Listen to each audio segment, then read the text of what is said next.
長、各位老師、各位同學，早晨。我係6多班嘅趙顯婷。我係6A 班嘅廖浩森。我係6A 班嘅李子希。聽日就係清明節，清明源於24節氣之一嘅清明，大約喺每年4月5日前後。儒家認為孝弟也者，其為人之本與。又說慎終追遠，民德歸厚，是治最重要嘅美德之一。並通過祭祀表達對先人嘅尊敬同埋懷念。中國人傳統重視孝道，尊敬長輩，強調家族團結。喺清明呢個傳統節日裏面，入門掃墓、祭祖、緬懷親人、踐行孝道，係中華民族悠久嘅風俗習慣。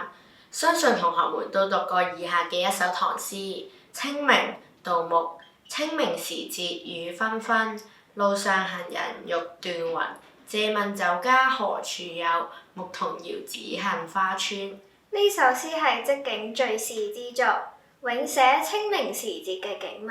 清明嗰日，落着蒙蒙細雨，前往掃墓嘅人們都帶點憂傷。詩人身處其中，心情都受到影響。呢種黯然嘅情緒要點樣排遣呢？或者揾個地方唞一唞，飲一啲酒可以紓解。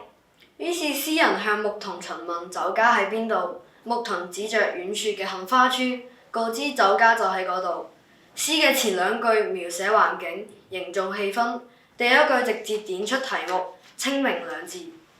雨紛紛係清明時節嘅氣候特徵，路上行人擁擠，帶住憂傷嘅心情掃墓，係清明時節嘅人物動態。欲斷魂三字可以刻畫出行人嘅心理狀況，又同雨紛紛嘅背景互相配合，營造出清明節特有嘅節日氣氛。雨紛紛，細雨紛紛，添人愁懷，掃墓思親，倍增傷感。第3、4句承接欲斷魂而嚟，詩人想揾酒家休息，舒緩情緒，故第3句用借問兩字承轉。接落嚟，詩人同牧童嘅一問一答，構成一段生活中的小插曲，為詩歌增添咗情趣。一個遙字描寫咗牧童順手指點嘅動作。春莊名為杏花，俾人美麗嘅聯想，杏花煙雨江南嘅畫面自然喺腦海中浮現，最終喺溫馨嘅期待氣氛中化解咗雨中清明嘅愁懷。